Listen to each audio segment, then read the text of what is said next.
di bahagian takbir ni sebab sudah tentu bila pukul kita ada pendengarnya, bila dengar bang letak naik juara. Wow. Oh, nyokong di sana. Sila. Okey. Sani boleh duduk sebelah sini. Oh, saya di sana lah Okey. Okey, baik. Di sini adalah orang kata pembina korang sebenarnya yang menyaksikan perlawanan korang sebelum ni. So kau boleh ramai say hi. Hai, tengok semua. Okey. So sebenarnya seperti yang saya cakap tadi, korang sebenarnya sebelum ni pernah berjumpa kan. Korang nak bagi tahu dekat tim Kaiser ataupun apa yang korang perlu perbaiki lepas ni. Satu-satu dulu. Nama kapten. Nama diberi Muhammad Haris Irfan bin Nazari. Orang yang sokong kami minta maaf agak kecewa atas reject hari ini. Kami akan Betul kan? dan mungkin kalau pada hari ini mungkin membuat pekerjaan pada kami untuk lebih konsisten dan semoga lebih improve lah. Dan tidak tersinggung. Wow. Ya, ahli keluarga ada ahli keluarga ada semua. Allah, ahli keluarga semua terima kasih menyokong. Ya, anak-anak ya kita ni lah Bob Ya betul. Okey lah. Itu je. Tapi jangan remehkan orang. Orang ni top 2 daripada 64 pasukan. Ya, top 2 tau. Bayangkan anda Wow, luar biasa. Mereka pun dapat hadiah juga tau. Oh, saya tu je yang skrip saya. Okey, terima kasih untuk beliau. In 3, Okey, baik. 2, 1. Ya, tepuk lah untuk tempat kedua tau.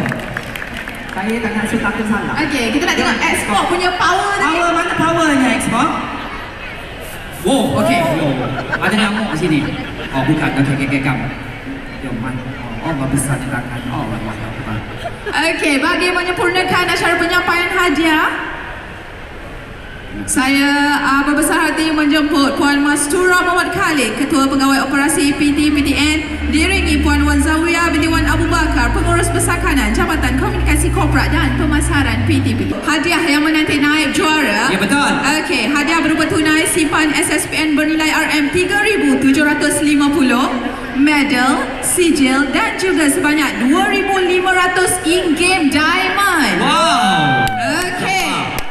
Baik.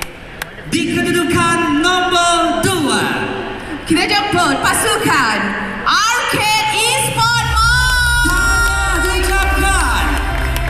Jom kita terus saja persilakan semua anggotanya. Kiranya ada manager.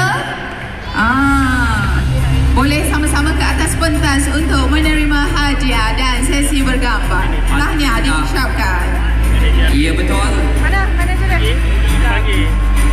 Jadi di kedudukan nombor 2 dan juga pastinya ini pastinya akan terus saja menaikkan semangat mereka ni.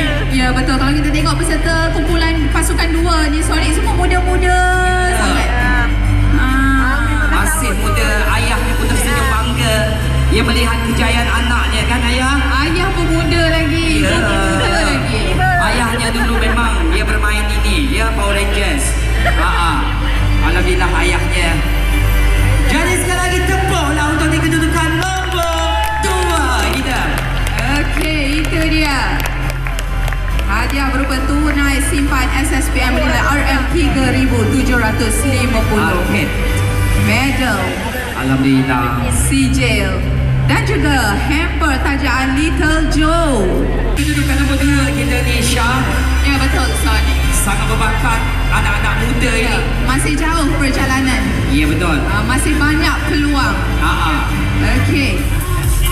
Ini dia juara daripada 64 pasukan yang membuat pendaftaran PT-PTN Esport Challenge. Ya, betul. Inilah dia tim Kaiser. Ya. Ramai ya penyokong dan juga peminat tim Kaiser kita.